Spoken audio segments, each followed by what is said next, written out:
MoS Home RPN Singh is now on the phone line with us. Sir, we're talking about these massive protests. You underwent these surprise checks. You tried to carry out these surprise checks last night, but it seems protesters are simply not willing to settle for that.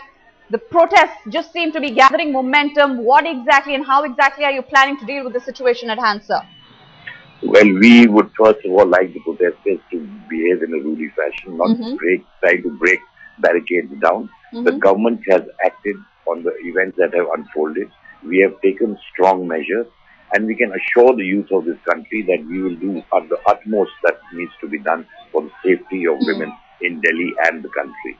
It is, I would just like to appeal through your channel to all those people who are trying to break down barricades or trying to resorting to some kind of unruly behavior, that in this country we have seen the more silent the protest has been, the more deafening the voice has been. A voice has been heard by the government or protesters. So I would just like to say is that we have already taken a lot of steps to ensure that, first of all, that all the people who have been arrested get the harshest punishment that is possible under the law, and try to bring about a sense of security for women within the city. We are come out with a lot of proposals. We are open to suggestions and we are open to dialogue. But the dialogue has to be in a more calm and orderly manner. And we can only appeal to the children that the government has heard the demand of the people of this city loud and clear, and it will act. Sir, but that's the thing. You do realize the sense of frustration. I completely agree with you when you say that people need to step back. They don't need to engage in acts of vandalism. That's completely understandable. A fair point that you're making, sir. But there's also an underlying sense of frustration, a sense of helplessness, which is perhaps prompting these protesters to engage in what they're doing right now. I agree with you that there is a sense of frustration that is why we've seen this outpouring. We have taken steps to make sure that these kind of incidents do not happen. We will continue to listen to the suggestions that come from the public, and we will do the utmost that needs to be done to help and protect women of this city. And what are these steps going to be, sir? If I were a protester out there on the Delhi streets today, putting that question to you, asking you what are the concrete steps that you're thinking about taking, what are those steps exactly going to be, sir? Well, the government has come out with various steps in the last 4 days that we've spoken about. We've spoken about how all these buses have been impounded. They're going to be all that kind of thing, gamut of things I can tell you about. How we're making laws more stringent for the punishment of the perpetrators of this kind of violence. What I think is what the public actually wants is that punishment. Rapists should be given the punishment, the harshest punishments quickly. That is why that is something that those fast-track courts is something that needs to be set up. I just want to tell the people of Delhi that the convicts who have been arrested in this rape case are going to be tried by the fast track.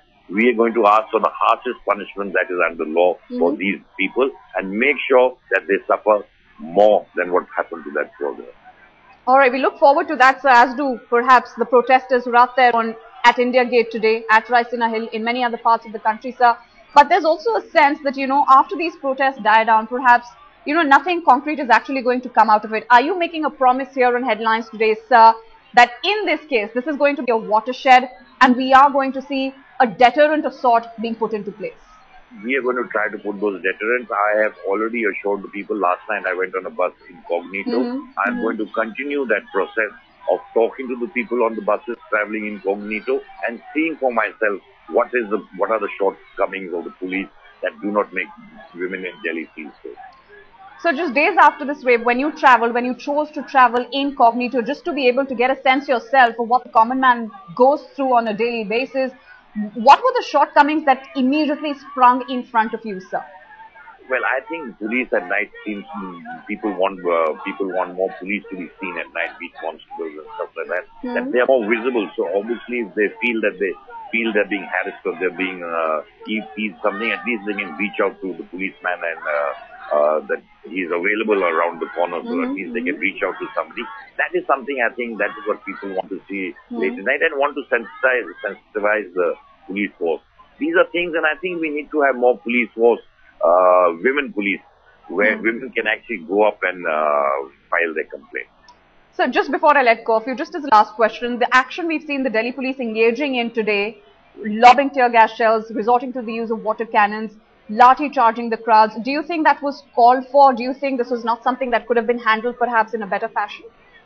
Man, I'd like to tell you, they have tried, they have shown utmost, they have tried to stop the people, speak to them, but you start vandalizing police vans. Your channel, I've got the channel on in front of me, your channel, where they're saying they've vandalized the police van already. They've broken down barricades. You know, they were protesting yesterday, they were protesting at India Gate. Even in fact, if you see through your television channel, if there's some protesters at India Gate which are absolutely calm and they've got placards up, and people, that is the kind of message that you need to give. Once you resort to violence, the real issues get hidden. I can once again appeal to them that if ruly behavior and silence are sometimes in a protest, the voice is more deaf. All right, Mr. RPN Singh, MoS Home Affairs, appreciate you taking time out speaking to us here on Headlines today.